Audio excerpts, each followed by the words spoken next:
Welcome to First and 15, the only podcast that's trying to get you paid. I'm here with two-time FFPC champ AB. Alongside him is my guy, Dio the Machine. Guys, week one is in the book, so I want to go through and let's talk about studs and duds for each game this week. Let's start with the Cowboys and Eagles. AB, who's your biggest stud? And also give us a dud this week as well.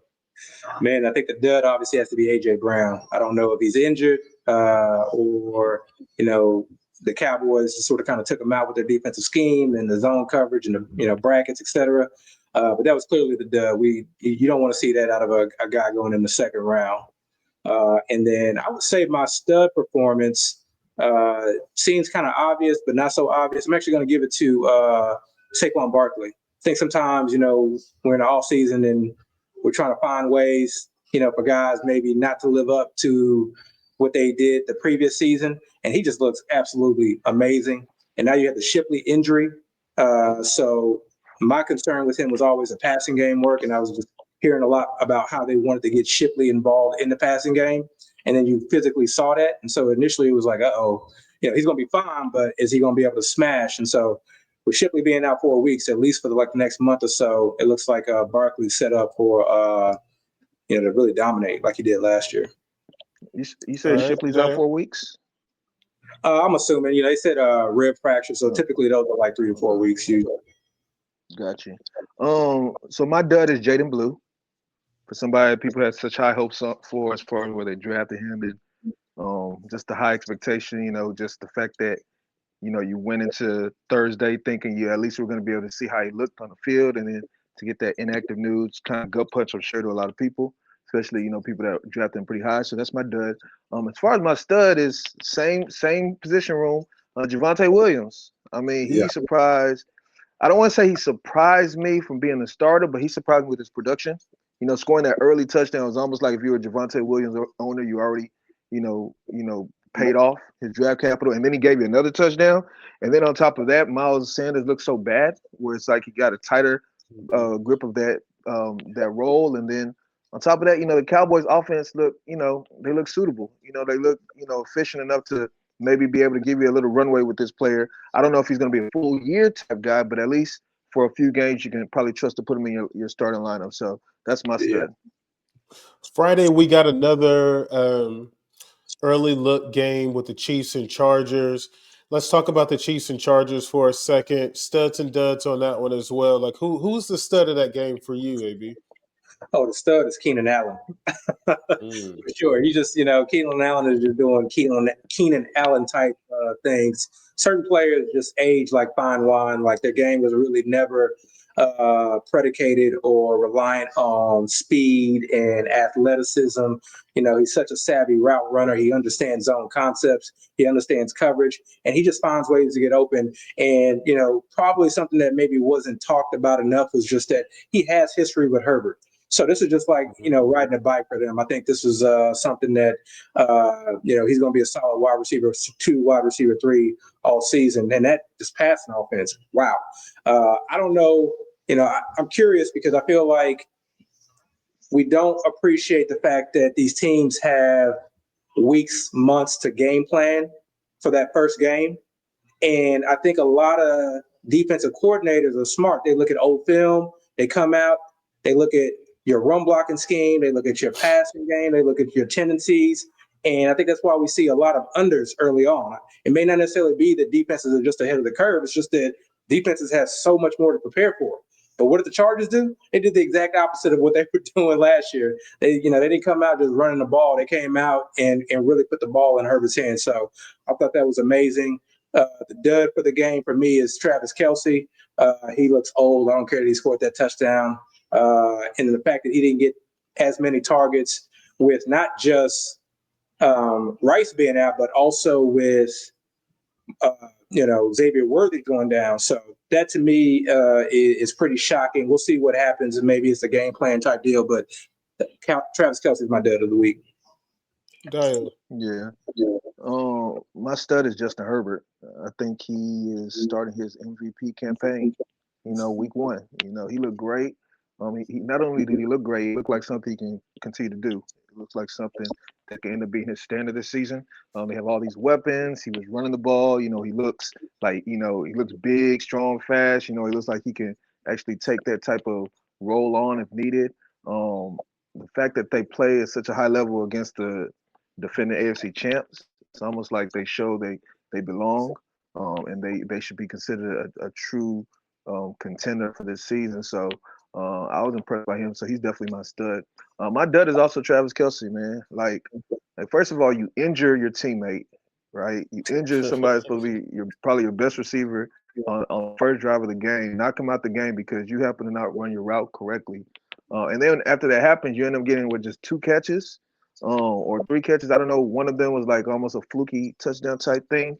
You would assume that with all the other weapons out of the game, Rice, Worthy. I don't know if you want to consider Jalen Roy a weapon yet, but all those options out the game, you should be just getting fed with targets. The same thing Abby was just saying about Keenan Allen and having that that rapport with Justin Herbert. You would expect that same thing with Travis Kelce and Mahomes, and we just didn't see that. Even we did see one opportunity where they were close to the red zone, and I don't know if Mahomes threw it wrong or if Kelce didn't run the right route, but it just was an opportunity that was blown. And I don't think it gets much easier for him as the season progresses, especially as more people come back. So he would be my dud. Now, with that being said, the tight end landscape is kind of thin. So I'm not saying he's somebody I wouldn't, start going forward, but I would have definitely expected to see a lot more from this last game. Man, y'all are tough, man. Golly, Hollywood gives you nearly 20 points. Quentin Johnson gives you nearly 25 points, and they can't be a stud this week? That's crazy. Nope. All right. Lost. Fair enough. Dolphins, Colts. No short of duds coming out of this game. So I'll be interested to hear who the studs are from the Dolphins Colts game. Yeah, the dud for me is the entire Dolphins offense. Matter of fact, the entire Dolphins team, offense, defense, head coach. I really worry about teams like this. I love to see that Achane got the far majority of the work while they were still in the game.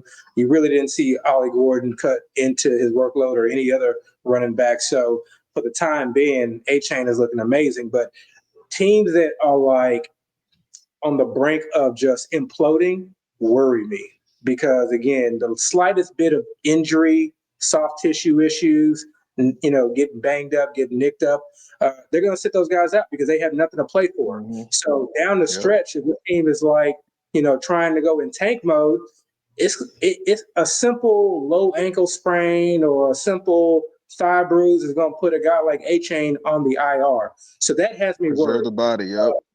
Yeah, that just has me terrified.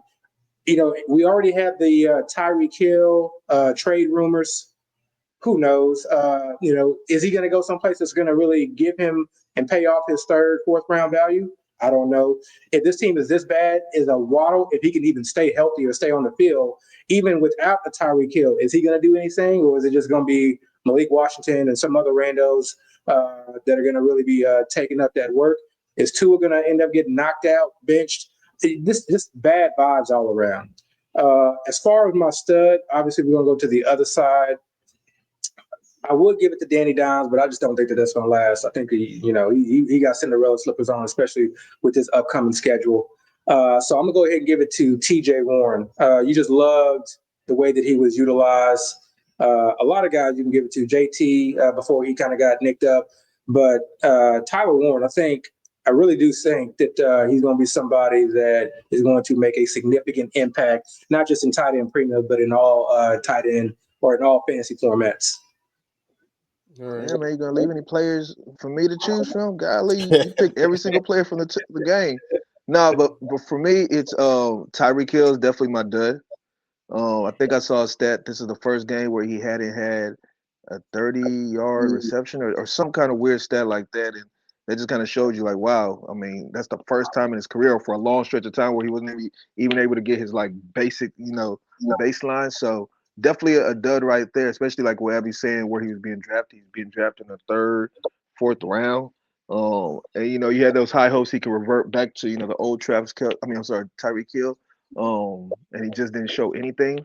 And then, that's just another data point to add to all those other concerns and questions we had going into the summer. Now, with that being said, Abby, you made a point as far as him being traded. I think if he's traded to the Chiefs, I think there's a chance he can still pay off that ADP.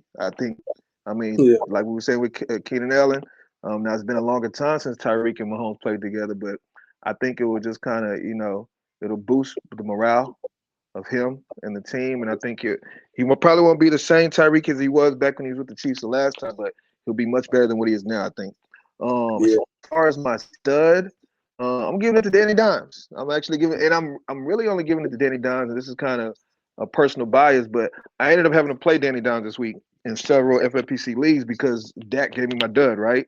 And I was looking for somebody on the waiver wire, and I was looking at matchups, looking at the options, and I was like, bump it. Let's see what Daniel Jones can do.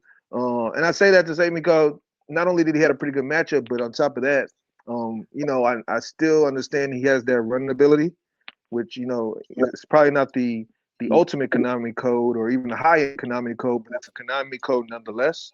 And then we've said it before. Shane Steichen is still a coach we thought was a great offensive mind years ago when he was the offensive coordinator for the Eagles. He became the coach of the Colts, and people kind of forgot all of that because he really hasn't had a good quarterback. And I'm not saying Daniel Jones is a good quarterback, but he just hasn't had a quarterback to be able to run his system effectively. And this might be the best quarterback he's ever had, and that's not saying much. So with all that being said, definitely give it to Daniel Jones. Now those teams where I have him on my team, I don't know if I'm going to drop him, but I'm definitely not playing him this week against the Broncos. But I wouldn't be surprised if he has a pretty good season this year. All right, Michael Pittman, drafted in the 9th round in most FFPC leagues, gave you 20 points this week. Not a bad game for Daniel someone. Jones. Yeah. So that week for Michael Pittman as well. Let's talk about the Jets versus Steelers. I think that was the highest scoring game this week. Well, after the Ravens and Buffalo Bills game. But Steelers Jets surprised us a bit. Studs and duds in that game. That was kind of difficult for me. Yeah, this is a great game. I think my new thing in DFS is just find the lowest total of the week and stack it. And player. My new DFS play for the year. But now I think the winner for the Steelers or for the Jets, I'm going to give it to Breece Hall. And yes, his role didn't necessarily change from what we thought it was, but this is the first time I've seen Breece Hall look like that first round pick from a couple of years ago. This is the first time I've seen him look like that pre-injury, pre-ACL sort of kind of athleticism that we're so accustomed to seeing, or we were accustomed to seeing in his collegiate days. I think that what he showed really potentially opens the door for the team to go back and realize that, you know what, we need to make sure we get him the ball more. Because to me, Breece Allen, and there's a lot of guys like this in the league, they're going to look good in preseason. They're going to look good in camps and things like that because it's just how they run. But when the games matter, they're good players, but you can just tell. Like, that boy Breece Hall is different. Like, he's just different. So you're going to need him to either maintain his efficiency, which is going to be tough, but we just saw him do it against a really, really good Steelers defense. Or what I feel like is also going to happen is that not that he's going to become this bell cow, but you're just going to start to see him being used quite a bit. And I feel like this is going to be a team that is probably not going to necessarily always be in the most positive of game script situations. And I think this is a team that's also going to look at Breece in pivotal moments. And I think this Isaiah Davis and the Breece Hall and the 30-33 is going to be no more. My dud of the week, this is a tough one. But I'm going to go give my dud, this may be a little bit biased, I'm going to give my dud to DK Metcalf. I just don't like the way that offense looks. It just confirms my prior. It's not really, I'm not a DK Metcalf fan, but it's not really even so much about DK Metcalf himself. It's just Arthur Smith. This offense from week to week is going to be, very difficult to predict. They may put up points and maybe you just kind of have to live with it. Maybe it's one of those situations where you're just like, okay, this guy has the potential to do X, Y, and Z, and you just have him in your starting lineup. But I just worry that the upside for a lot of the players on this offense outside of maybe the tight ends is probably minimal. Yeah. So my stud is well, actually I'll start with my dud. My dud is Caleb Johnson. Kind of same thing I say with Jaden Blue. Caleb Johnson actually was active, but they only got like maybe 2 snaps. He was playing behind Kenneth Gainwell, who nobody really saw coming. I think we kind of saw with the depth chart as we got closer to the season, but going into the draft season, especially Caleb Johnson was the highest drafted running back on the Steelers team. And that ADP was just blown out the water as far as with what he showed that first game. And honestly, I don't know when it's going to change. I've drafted a lot of Jaylen Warren this summer, and that was more so because of the fact that I felt like he was going to have the trust of Aaron Rodgers, and he still was better in pass blocking. I just felt like he was the incumbent, like he's going to have some kind of role. But at the same time, I did think to some extent Caleb Johnson was going to eat into that, and that's still to be determined. It's just that right now, I think it might be a long ways away. As far as my stud is going to be Calvin Austin. Calvin Austin, receiver.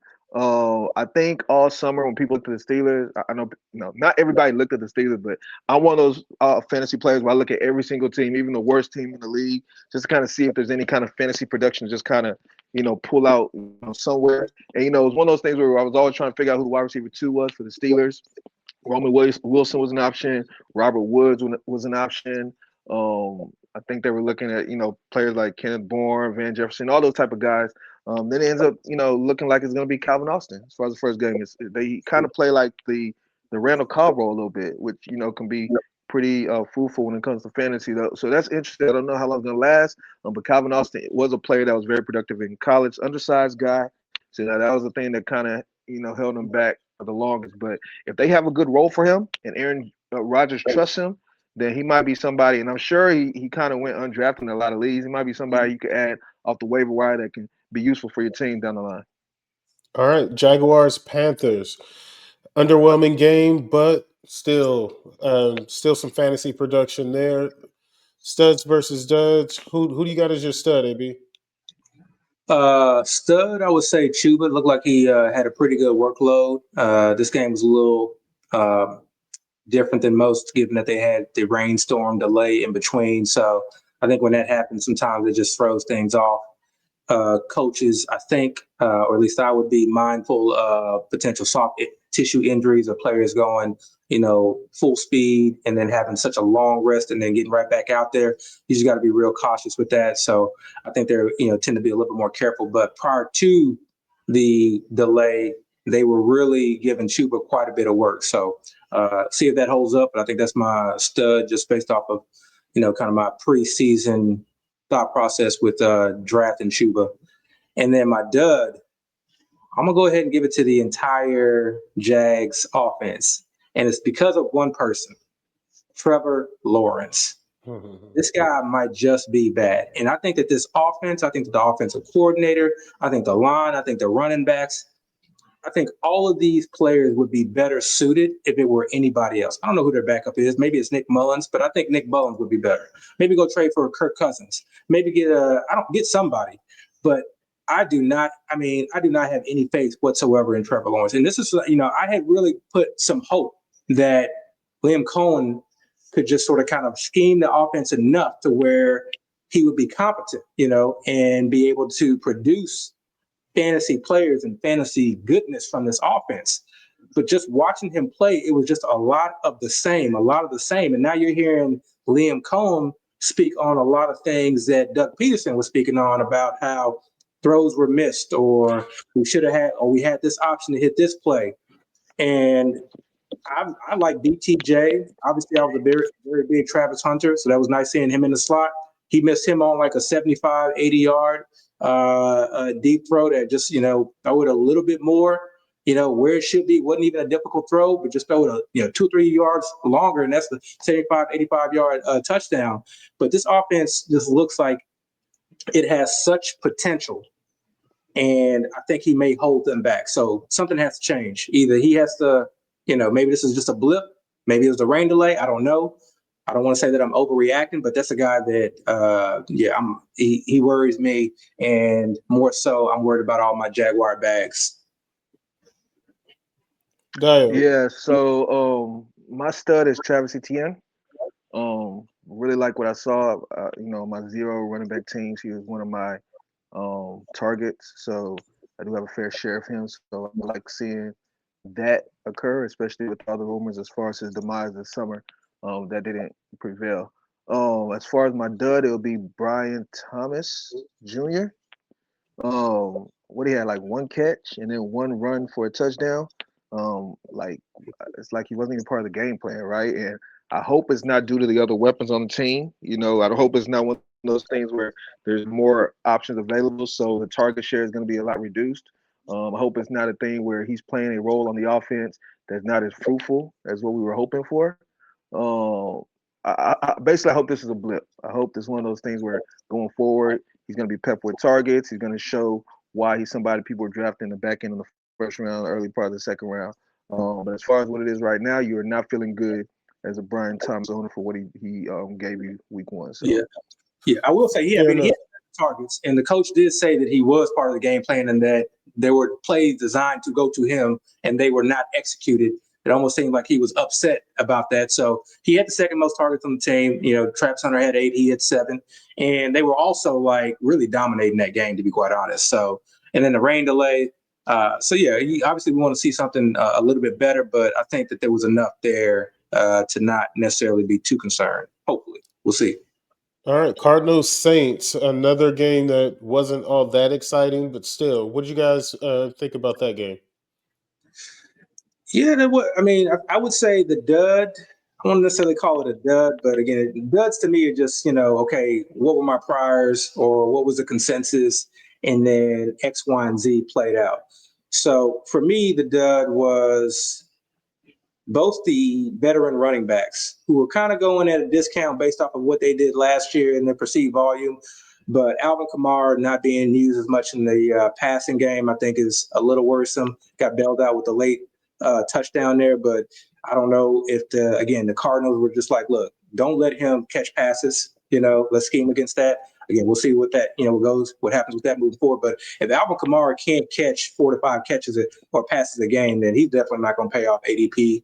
And Kendrick Miller looked good, so I don't see his workload easing up anytime soon. And then on the other side, James Conner. James Conner looks like James Conner, but clearly they want to keep him fresh, which is smart. And I don't think his play has dropped off, but the rumblings about Trey Benson getting that work and Trey Benson being involved came to fruition. So if this starts to become more of a 50-50, and again, I don't see Trey Benson ever taking the role, but if it starts to become more of a 50-50, then obviously I think that hurts James Conner, who's not going to be able to bring that volume.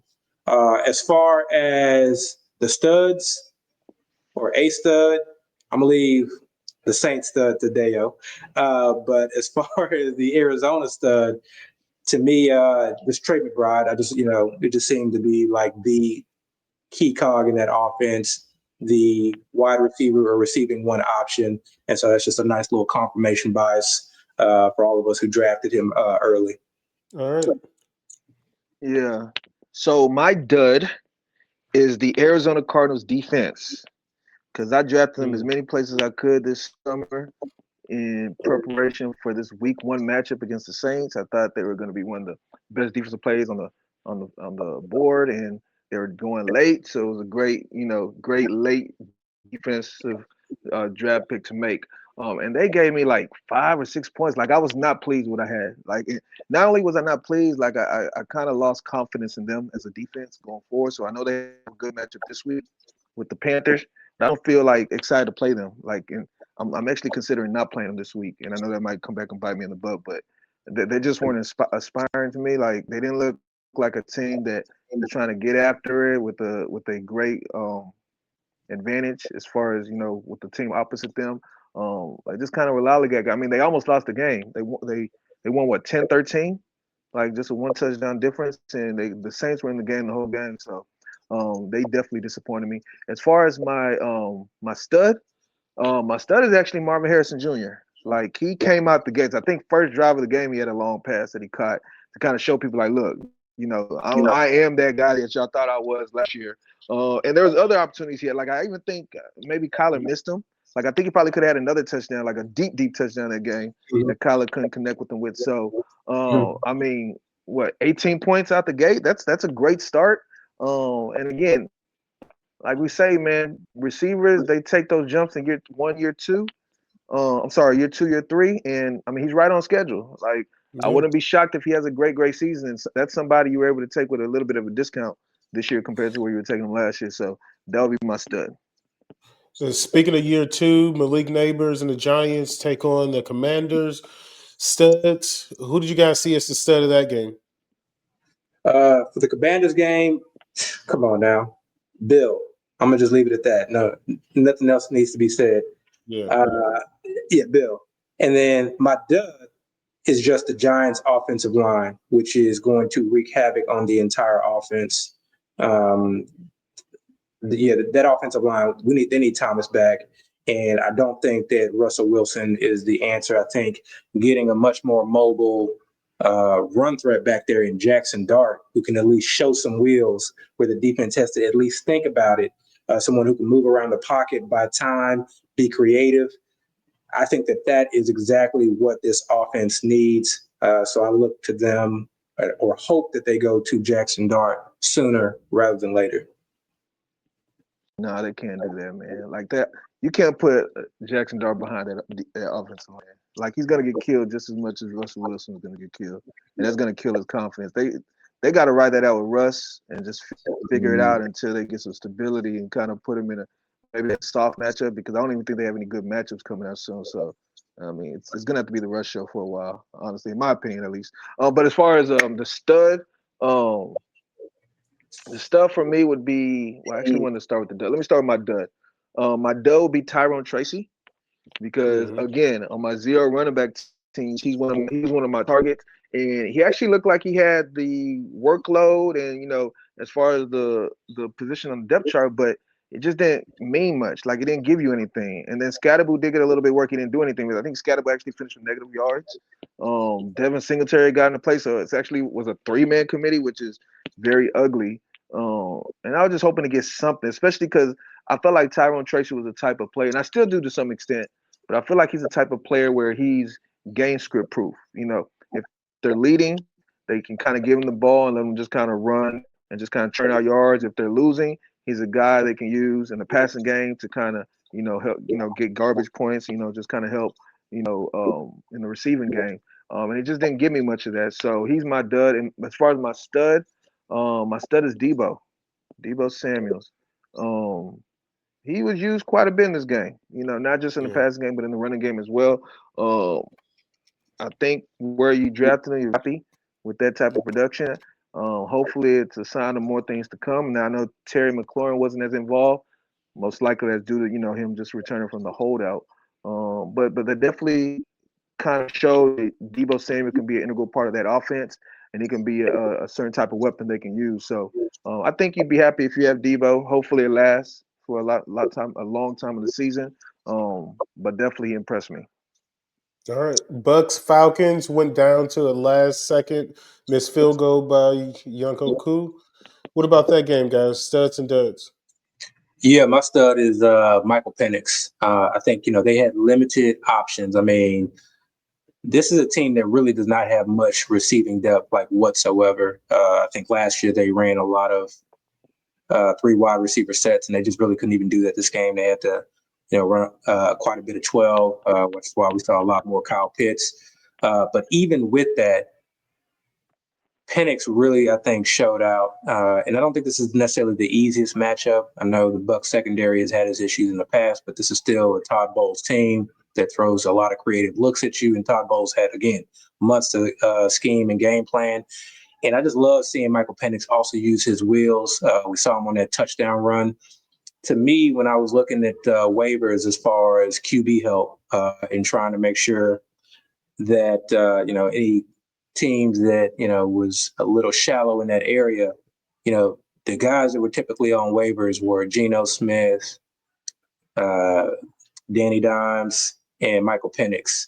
And my rank of those guys were Michael Penix, Geno Smith, and then Danny Dimes. So I'm actually, and I may be a little too high, but I'm like really, really high on Michael Penix. I think he has a chance to really take this offense if they can get healthy, they can get guys healthy, and if this offensive line can at least gel a bit, I think he has a potential to take that game to the next level. As far as the duds, I don't really have much of a dud. There was no one that really I felt underperformed throughout the game.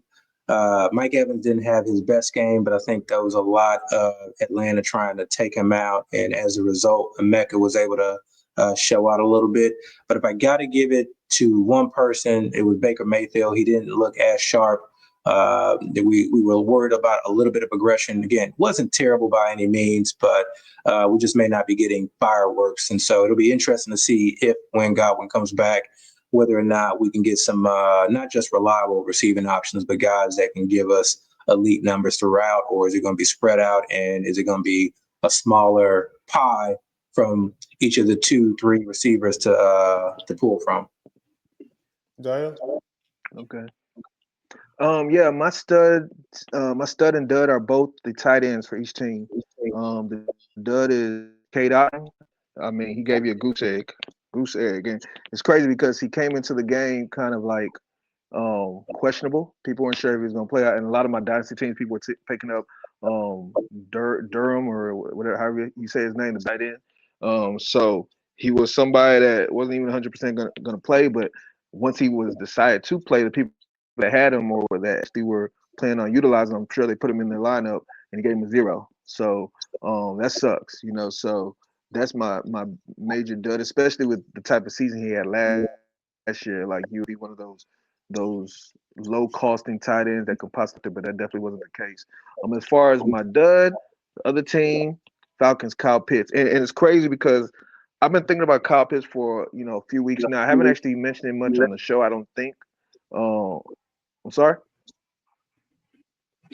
Can you hear me? Yeah. Okay, good. Now I was saying I didn't say it much on the show. I've been meaning to, but I was just kind of thinking through it and trying to figure out if it's really a flag I wanted to plant. But Kyle Pitts is one of the guys I was targeting real late in the draft season. I just felt like if it was ever going to happen, this seemed like a great opportunity. I guess it's always been that case ever since, but this year definitely, especially with the upgrade of the quarterback. I just felt like, and again, with Daryl Mooney not being available, he just had great opportunity. And what he have, like 7 catches, a pretty good game. I don't know again how long it's gonna last. I can say that all these players, but I did like what I saw, so he would be my stud. All right, Bengals, Browns. Another exciting game down to the last drive. I already know who's going to be the stud of this game, but AB, I'll let you go first. Yeah. The stud I think is just obviously you know what, I'm gonna go someplace else. Yeah. I'm gonna go Dylan Sampson. All right. Yeah, we can go someplace else. Just the way they were using him in the passing game, I think we had already kind of spoken on that this team wants to actually do a little bit more 12 personnel, which is obviously what led us to be drafting Njoku the tight end, and then Harold Fannin the weapon. Those guys play different positions, okay, so they can both succeed. But no, seeing Sampson being used in the passing game to me was interesting. Now, I don't know how that's necessarily going to translate game to game because you still saw quite a bit of forward get snaps, and then you saw what's the Chargers ex running back. I'm blanking on his name, but watching him get the goal line work was less than ideal, I should say. So that would be my stud. And then the dud, we're going to give it to the entire Cincinnati Bengals offense. They tend to always start off slow. They tend to always not play that well in Cleveland against the Browns. So I'll give them a mulligan for that. I would have liked to seen a little bit more from the Browns offense too, as well, going against what we assumed or what we projected a bad Bengals defense to be. But all in all, this is a divisional game, first game of the year. It's always a dog match, so I don't draw too much from this game. But I love the usage, obviously, of Harold Fannin Jr.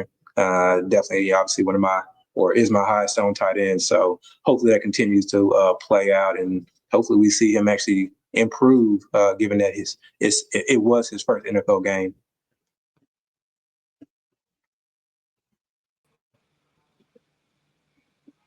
All right. So who are your studs and duds, Abby? I kind of went out there for a second. Sampson was the stud, and then the dud was just the Bengals offense in general. You said who was the stud? Sampson, Dylan Sampson. Samson. Okay, got it. Okay. My dud was Jerry Judy because I feel like he should have had a bigger game. Not only that, I feel like he should have been higher in the pecking order. I think he was probably the fourth. Well, let me not say that. I think he might have led the team or was second in the team on target. But I just feel like he should have been the imposing main guy there. But it was Tillman getting love. It was Fanning getting love. It was Sampson getting love, and Joker got a little bit of love too. But Jerry Judy, I expect to have a bigger game. I think he was bailed out by a play at the end of the game that made his stat line look better when all was said and done. But I wanted more, because I have high hopes for the Browns and Jerry Judy this year. As far as my stud, I mean, it has to be Fanning, right? Like, it has to be Fanning. Fanning was a stud. Fanning showed out. Fanning was the guy out of all. He's the latest guy where I feel now. Like, he might have been a league potential. Like, he's somebody where back and be like, that's the guy that kind of changed the makeup on my team, especially in these tight end premium leagues. So I'm really, really excited to have him. I mean, we were draft him as much as we can, and then when he was on the waiver, even before the game started, we were trying to add him as much as we can because we saw the vision, and I'm glad it played out. Hopefully, it's not an Isaiah Likely 2024 situation. I don't think it will be, but that's always in the realm of possibilities. But as far as right now, I feel really good with the Harold Fanning potential going through the rest of the season. A lot of surprises in this Raiders Patriots game. I think that was a game that we were really trying to figure out the pecking order with the receivers. Let's talk about studs and duds for that game, guys. Yeah, stuff for the Raiders game. We already know about Brock Bowers. Ashton Genty, that struggled a bit, but he's a rookie, and he's going to get that workload. Jordan Myers to me was a stud, especially given where you drafted him. I don't know if this is just a revenge game narrative, but he looked good. And I've always been a Geno supporter as far as him being able to elevate multiple receiving options in a passing game. And the way Chip Kelly came out, the pace that they, ran at, the type of plays that they call, this was not like a vanilla offense. This was not a ground and pound.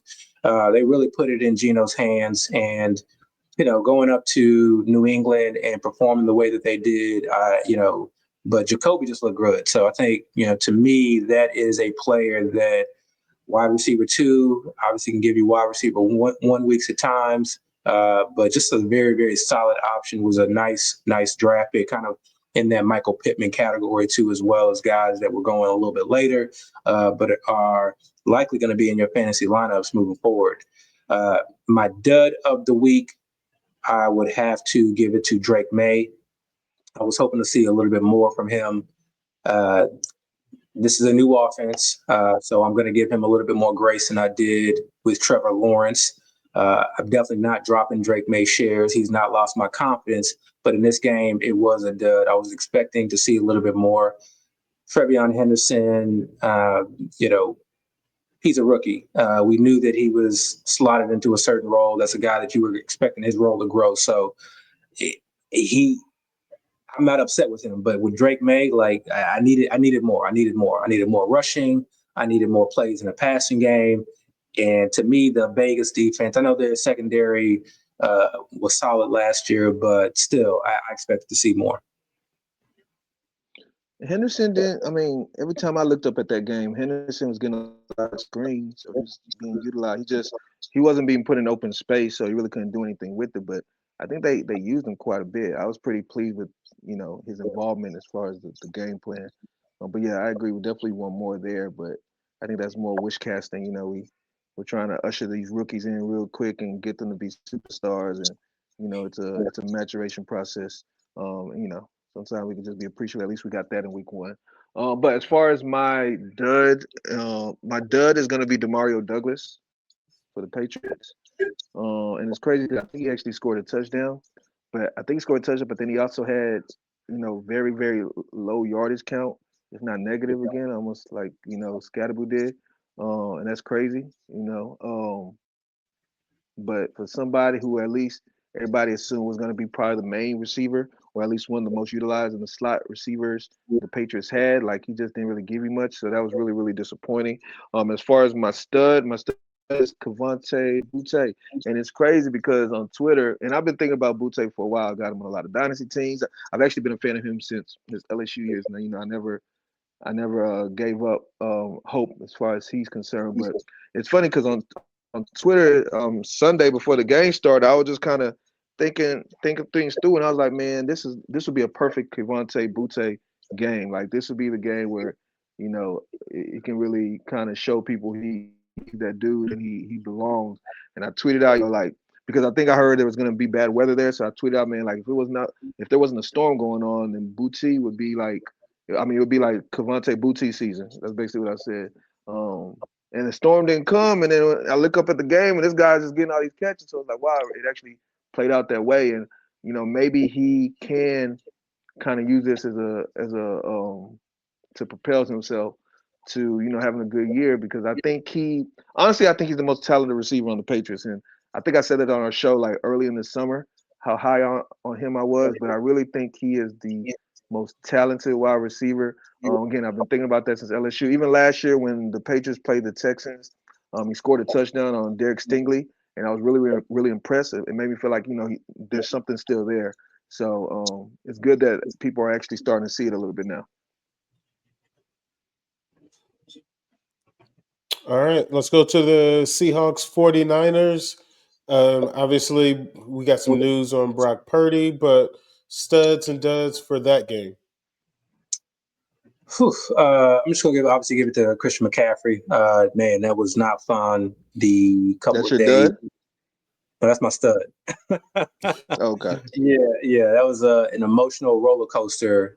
Once we got word of the calf or whatever, that questionable designation and injury tag that he picked up over the weekend. So seeing him come out and just like dominate and just get 30 plus touches was kind of crazy. I do want them to back off, please. Bubble wrap this cat. Go sleep in a cryo chamber. I need this guy like to be taken care of 24/7. Let's keep him fresh for the playoffs. My dud for the week is obviously Kenneth Walker. I mean, to me, Kenneth Walker was one of the guys that I drafted heavily this offseason. Then we started getting word of Charbonnet, so he started backing off, and then his rise in ADP made it a lot easier too. I think some of the allure was just, when he was going in the fifth round, it just seemed like just such an obvious fit. This guy's going to be in the Kubiak zone scheme. Oh, yeah, let me have at it. So we'll see. I'm not jumping ship as far as, his season's over, et cetera, et cetera. I definitely do not think Charbonnet is going anywhere. But I think there is definitely a world where the O-line figures it out. And I don't care so much that players like dominate touches. I just need players to get the right type of touches. And if he can continue to get some looks in the passing and receiving game, and he can get about, ideally about 15 totes a game, 15 carries a game, I think that's more than enough for him to be able to pay off as a low-end RB1. It just needs to be consistent, and the run game needs to be there, because both backs really struggled. There's a lot of stats about, the yards that Charbonnet picked up and that he looked better. And they, but some of that may have been based on the run plays that they were called or that they were running. The coach actually commented on that. And then you also look at some of the advanced stats as far as who was hit first, in terms of like, who was able to actually, hit the hole without being met by a defender. And, Zach Charbonnet was essentially getting hit in the backfield, so making his stats not look as good as Charbonnet. So just one of those things that I think is evolving. Now, we joked about, Charbonnet being or Kenneth Walker being the backup. I don't think that that's the case, but I do think that they're going to use both guys, and we'll see if talent plays out, or maybe just Kenneth Walker is not that good. We'll see. Yeah, I think it's hard not to have Kenneth Walker as your stud. Oh, Dio, are you there with us? Yeah, I'm here. Now I was gonna say my dud is Juwan Jennings. Dud. I did not like that at all. I didn't even watch the game, so I don't know if he got hurt early and he or if he just wasn't used. But I didn't like that stat line at all. So he's my dud. As far as my stud is the Seahawks defense. Like I like what I saw. Like they might be a target of mine going forward now. This week, I'm not even sure if they play this week.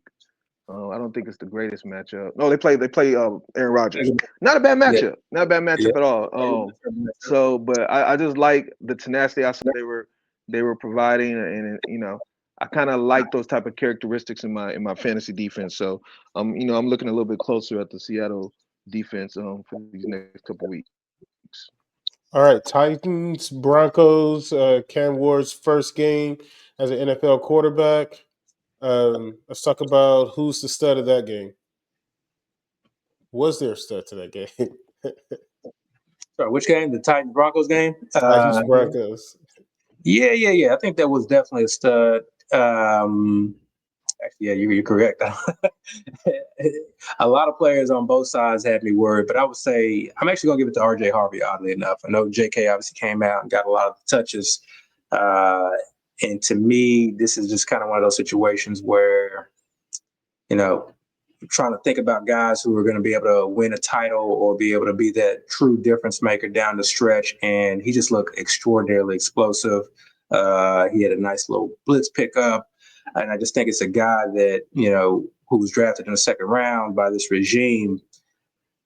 We're going to see his role just increase. And in that first game, I think he did everything to have that happen. I think we're going to see a lot less of Batty, hopefully anyway. But that was definitely my stud. My dud of the week is going to go to Calvin Ridley. The odd thing is that for all the reasons that, Calvin Ridley was being drafted this year, was all the reasons that I was drafting him last year. The offense hasn't changed. The coordinator hasn't changed. He's in the same position. He's slightly a year older, but literally, the idea of him being the number one in this Callahan offense, and Callahan actually said that, he was going to be the, Jamar Chase of this offense. We're going to move him around. That's what got me excited last year. And then I would watch him last year, and it wasn't towards the end of the year, but I would watch him last year. And when they were in tough situations, it's just like, it was very difficult for him to get the ball. And so you were worried about quarterback play. Fast forward to this year, obviously we were hoping that Cam Ward would be a QB upgrade. And I'm not down. I'm not saying that, Calvin Ridley is going to be a bad pick, but they're going to have these games. Cam Ward is not this generational type quarterback. And even the generational type quarterbacks still struggle when they are put into that role from day one. And then you just sort of kind of go down the line and you look at the defenses they're going to play. Calvin Ridley will get his. I'm not saying that he's not, but it's going to be an up and down season for that. And so for a guy who at times was going in the fourth round, fifth round in certain leagues that I was, seeing, I think to me that would have to be my dud of the week. Yeah. My dud. Well, first of all, going back to Calvin Ridley, man, let's not forget he was going against what's his name?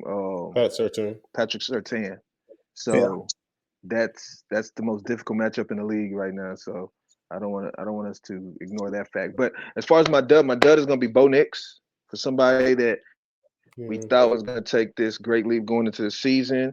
He was drafted top 10 quarterback this year in fantasy leagues. For him to give you that kind of output is definitely very, very disturbing. And it's probably not something you're really excited about if you have him as your quarterback. As far as my stud, ironically enough, it's gonna be Courtland Sutton. Like Courtland Sutton is inevitable. He always produces yardage or touchdowns like every single time, and I always fade him for whatever reason. There was one season I didn't fade him, but majority of the time I'm not drafting this guy because he doesn't excite me. But then he scores a touchdown, you kind of get mad like, damn, I should have drafted me some Courtland Sutton. So he would be my stud. Yeah. Like he's not exciting at all, but he always produces. Lions, Packers, exciting game. Got a chance to see Jordan Love back under center. What do you guys think about the Lions Packers game? Yeah, my dud is this offensive coordinator. That was terrible. That was terrible. The way that they used the players, the way that they didn't use their skill players was very frustrating. You love to see the 10 catches and receptions by Jahmyr Gibbs. You hate to see the yardage and the efficiency that came with it. Something historic as far as 10 catches and only 31 yards is ridiculous. And then, they weren't that efficient on the ground game. And we talked about the offense, we talked about the O-line, et cetera, et cetera. This team did start off slow last year, and I think they scored or some historic amount of points last year. So, who knows, maybe. But what I saw was not something that was ideal. I think Gibbs can get there just because from a reception standpoint, the Packers defense looks damn good. So, there's that. But still, like, even against, great offenses against great defense, that great offense is always still going to put up points. So I can't just say that, okay, even if the Packers defense is the best in the league, I still would not expect the Lions to only put up 13 points. And that last touchdown was like just kind of throw it up to, Isaac Tesla and see if he can kind of come down with that sort of kind of a miracle type catch towards the back end garbage time. So that would be my dud, is just the offensive coordinator of the Lions. We'll see what this offense can do if they can turn it around. Just go back to last year's playbook. Like, why? Why? Try not to be the smartest person in the room. Don't broke what's not fixed. And then my stud is going to be the Packers defense. Seeing that defense come out and play, to me, that's an important thing to note, because unless, again, they're going up against a high-powered offense, there are a lot of players, skilled players, that have been drafted from the Green Bay's offense. And right now, there's only one player that I just feel very confident about starting week to week, and that's Josh Jacobs. So it's going to be one of those things, especially they continue to rotate receivers in and out. So you got a stud defense, but that means that, the rest of the Green Bay offense might end up duds outside of the run game. All right, Dio. Yeah, my stud will be actually Jahmyr Gibbs. He didn't have the great game at all. They weren't productive, but the fact that he had what I would consider, what most people consider a bad game for him, and he still gave you double points, 10 catches. Like, if you tell me that's his floor, then I'm excited, because that lets me know that at least every week I can count on him to at least give me some production out of that running back slot. So he will be my stud. My dud is actually going to be Matthew Golden. For somebody they've been kind of hyping up all summer as far as being their wide receiver one, for him to have such low production, such a low target share. They were feeding the ball to everybody. Wicks got some catches. Dobbs got some catches. All these guys in their wide receiver room. I think Jaden Reed was their number one receiver in the game. He had the most catches and most yards. I think he even scored a touchdown. So, for people that were drafting Golden, because as the draft season progressed, he was going even higher and higher in drafts. Definitely, or not me personally, but for the people that were drafting him, I would definitely assume that they were hoping for way, way more production than that, and are maybe a little bit nervous about what he can provide from the rest of the year. All right, Texans and Rams up next. We were obviously disappointed with our Texans losing on the road. Obviously, we can name a lot of duds in this game, but let's start with the duds. Who's the biggest dud of this game, AB? I know I'm not supposed to just be doing entire offenses, but man, can I just the Texans offense, top, bottom, it was just bad all around. I don't know, and I don't know. I'm gonna leave maybe that to Deo. I don't know if it's the offensive coordinator. They just not, maybe it's just gonna take a while for them to get used to the playbook. Maybe it's because we're missing Christian Kirk, which is apparently, I guess, maybe just that important to the offense to make things work. Maybe it's the O-line is still, or maybe somehow it is worse than last year.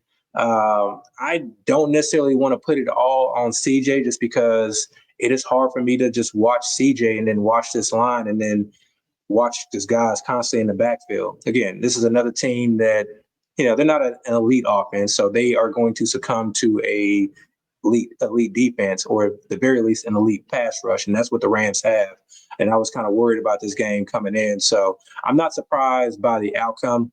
Nico can't perform the way he performed, or I should say, Nico can't have as fewer targets as he had. I don't care that teams are taking you out.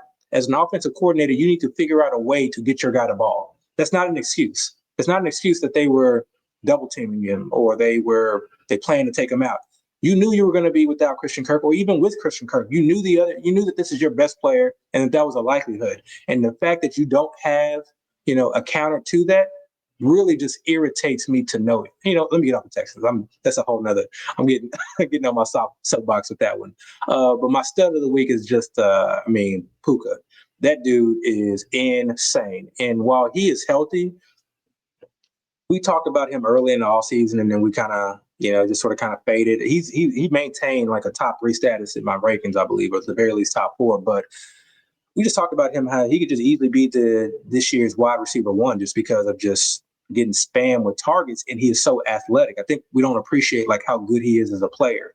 We talk about him in his role, but we don't talk about how good he is as a player very often, not in the same breath that we talk about Jamar Chase and Justin Jefferson and those guys. And to me, he's just it looks different. He's a different type of receiver, but he offers just as much of the yak and the separation and the physicality. He is kind of like this, almost more on the Jamar Chase side of things, where he's like a running back, but just an elite wide receiver. So that's definitely my stud. I think as long as he stays healthy, he's going to be a wide receiver 1 pretty much almost every week. Yeah. As far as I have the same stud actually. Puka. He actually left that game for a little while because he had a head injury where somebody forgot who it was, but I guess the helmet reached Puka's face, but he ended up bleeding from his face here. It looked like he was bleeding from his eye. So we actually had to go leave the game and get that taken care of. Came back a little later, and then he had to leave again because I guess the wound opened up or something like that. So his stat line could have even been better, So that's kind of crazy to think about because he had a great game. So he would be my stud. As far as my dud, I'm giving it to 2 players, and both of them are the Texas receivers, Nico and Jaden Higgins. Nico, for obvious reasons. I mean, he only had 2 catches, I guess, and he wasn't even really getting many targets at all. And Jaden Higgins, he had an opportunity to really kind of, we were going into the season with Kirk being the guy everybody has understood is going to be the wide receiver 2, but Higgins really had the opportunity to kind of maybe take a hold of that role and kind of show everybody that he should be wide receiver 2, and he didn't do it. If anything, I think he actually caused an interception on one of Stroud's plays, so that was a little disappointing. So he would be my dud.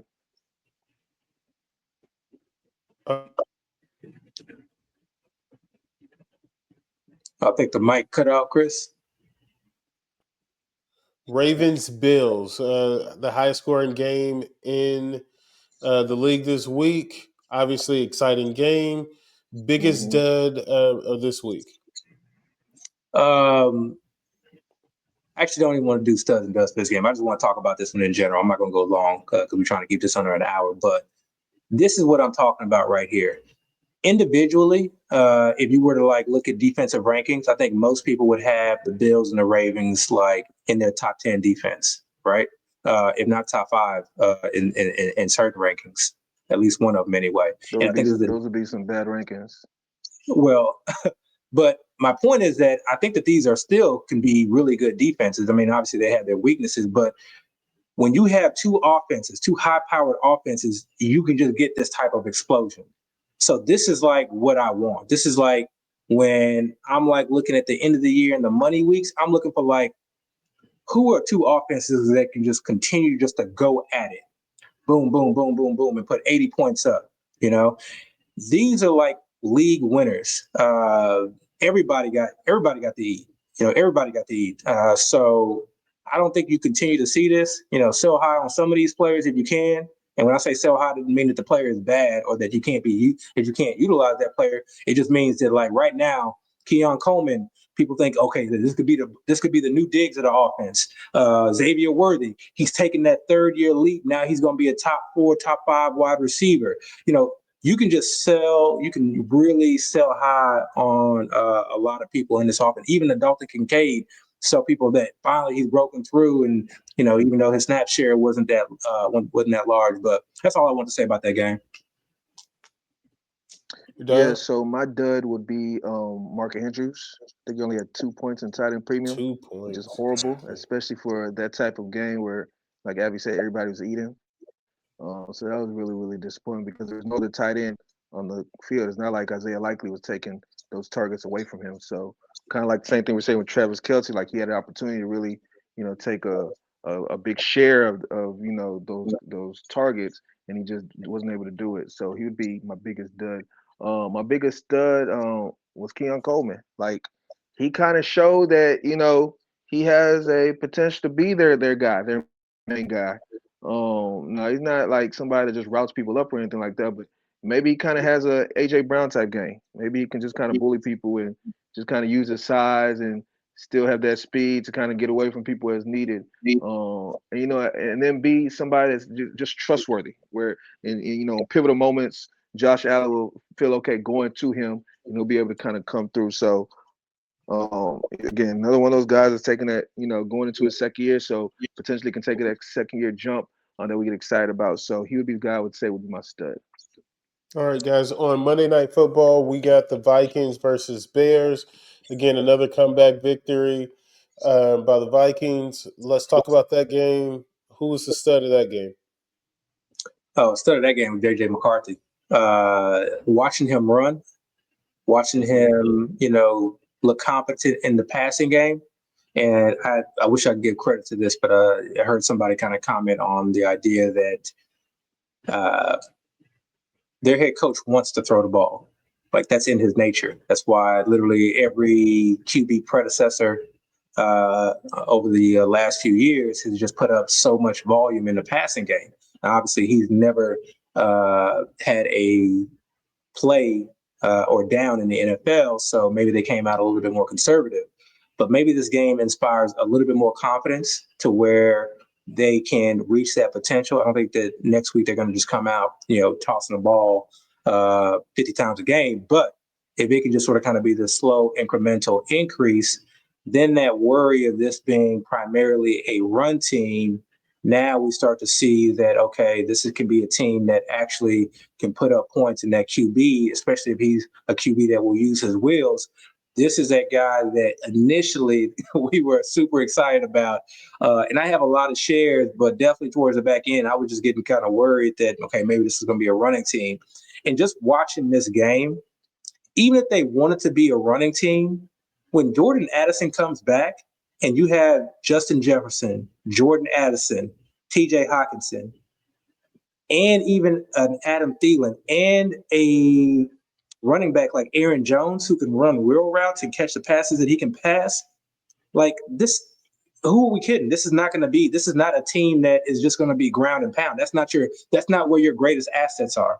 Maybe next year we need to just start looking at, okay, where do teams have the most invested, the pass game or the run game, and then seeing how that plays out over the course of the season. Because I think maybe if I kind of looked a little bit at that, I would have just kept my convictions with JJ. Maybe I'm, getting a little too excited from what we saw, but I think that is a potential that pass game, all those guys can eat, and maybe we shouldn't have been baiting those guys. My dud of the week is the Chicago Bears run game, DeAndre Swift. He had all the opportunity and did very, very little with it.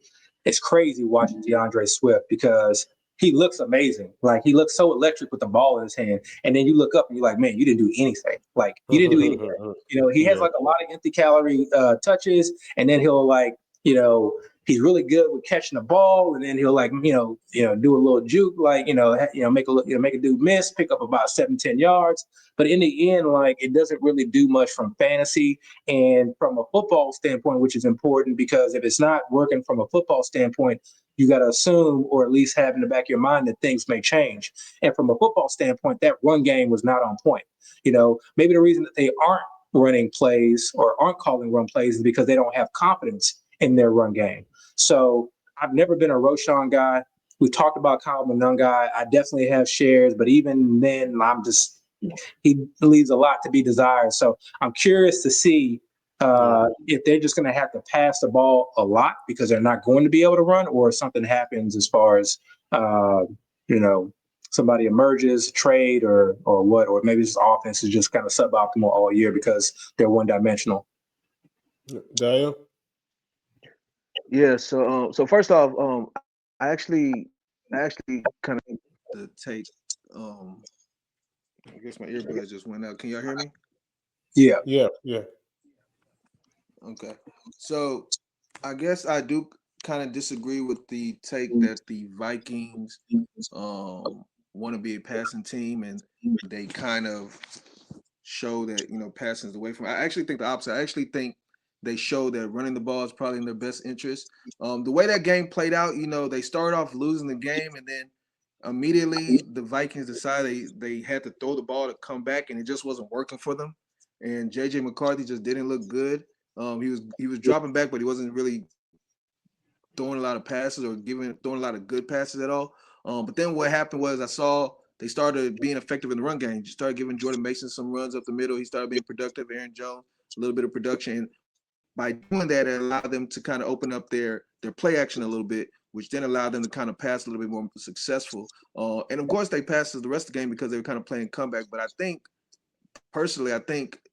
they want to still be a running team, and they want to kind of control the game from the beginning. And if they get that opportunity early in the game, I think that's what you'll see. But of course, time will tell. But as far as my studs and duds are concerned, my stud is going to be. I'm sorry. Let's start with my dud.